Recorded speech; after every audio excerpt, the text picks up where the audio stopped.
শুধু দর্শক, আন্তর্জাতিক মাতৃভাষা দিবসে গতকাল রাত্রি থেকেই আমি আমার চ্যানেলগুলির পক্ষ থেকে ধারাবাহিকভাবে কাজগুলো করে যাচ্ছি।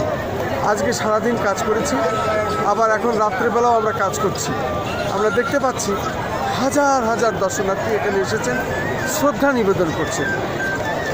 শিশু, নারী, পুরুষ এবং বিভিন্ন ধর্মাবলম্বী, বিভিন্ন মতের মানুষেরা এখানে এসেছেন। যেহেতু 52 ভাষা আন্দোলনে যারা শহীদ হয়েছিলেন, রফিক, জব্বার, যারা এই ভাষা আন্দোলনের জন্য আন্দোলন করতে গিয়ে শহীদ হয়েছিলেন, রক্ত দিয়েছিলেন, এবং তাদের রক্তের বিনিময়ে আজকে এই বাংলা ভাষা আমরা পেয়েছি। এবং এই 52 ভাষা আন্দোলনে রফিক, বরকত, জব্বার যারা বুকের তাজা রক্ত দিয়েছিলেন, এবং তাদের কারণেই, শহীদের কারণেই সারা পৃথিবীতে আজকে আমরা বাংলা ভাষা, এবং এই বাংলা ভাষা আসলে একটি আন্দোলনের মাধ্যমে এবং পৃথিবীর ইতিহাসে এটিই প্রথম, একমাত্র বাংলাদেশ আন্দোলনের মাধ্যমে, শহীদের রক্তের মাধ্যমে আমরা বাংলা ভাষা অর্জন করি। এবং এখানে আমরা দেখতে পেরেছি প্রধানমন্ত্রী এবং রাষ্ট্রপতি এখানে শ্রদ্ধা নিবেদন করেছেন সবার আগে।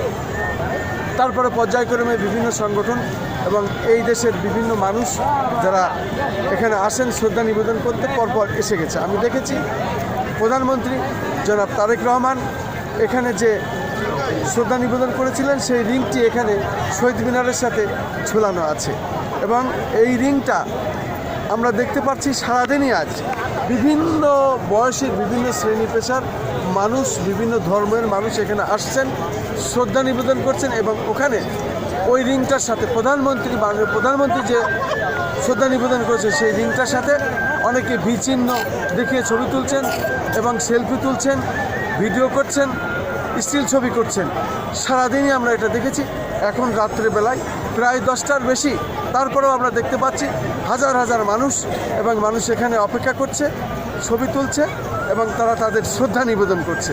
আমি খন্দকার মাসুদুজ্জামান, আমার 12টি ইউটিউব চ্যানেলের পক্ষ থেকে এবং 2টি অনলাইন পোর্টাল, এটা সম্পাদক প্রকাশক আমি, এবং ইন্টারনেটের যুগ, ফেসবুক, আমি একজন ইউটিউবার, পাশাপাশি একজন সাংবাদিক।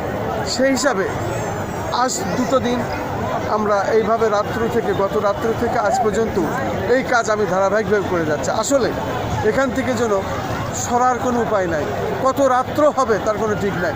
এখনও মানুষ, শিশু, বাচ্চা, তাদের পরিবার এবং তাদের স্বজনদের নিয়ে এখানে আসছেন, শ্রদ্ধা নিবেদন করছেন। আজকের মতো রাত্রে আমি এখানেই বিদায় নিচ্ছি। আসসালামু আলাইকুম।